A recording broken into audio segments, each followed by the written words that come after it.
So interesting things happen when you take the time to read thoroughly through an instruction manual.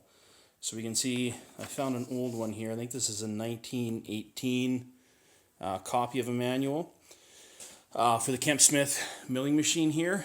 And one of the drawbacks or concerns to this point has been the slow spindle speed.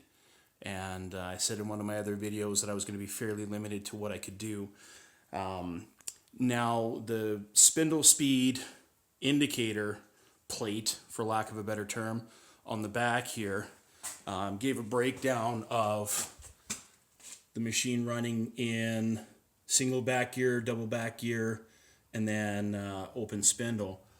And unbeknownst to me, I just assumed that the open spindle option, because the machine had been so heavily modified, wasn't a thing anymore. But I should have paid closer attention, because if we come around here, we can actually see right here that spindle locking pin.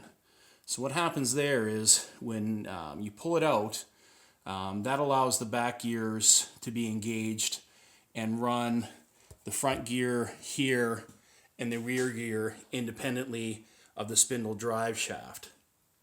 So essentially what we're doing is we're slowing the spindle speed down but adding torque to that. So when we engage that pin, basically we're taking off the back gears, engaging this pin, so the front drive wheel is now driving the unit, which in turn we lose some torque, but we gain some speed.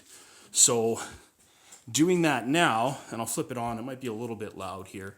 It should be running at 380, 390 RPM, give or take.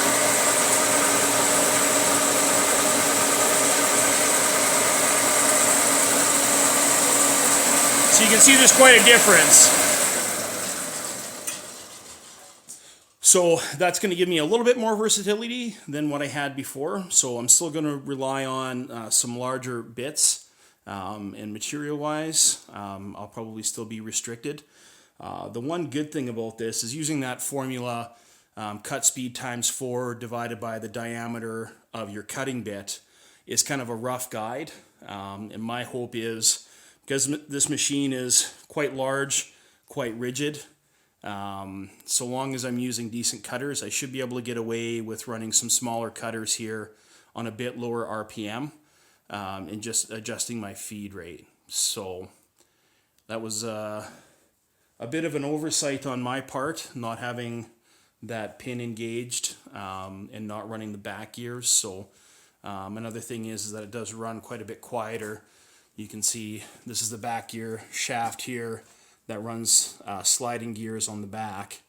And at some point when I have that cover off, I can detail that a bit more. But basically, we've got back gears here, which we can engage. I've got that tight, but this lever engages and disengages the back gears. So without running those, like I said, we gain a whole lot of speed, and the machine seems to run a bit quieter too, which is good. So a welcome surprise today in the shop, that's for sure.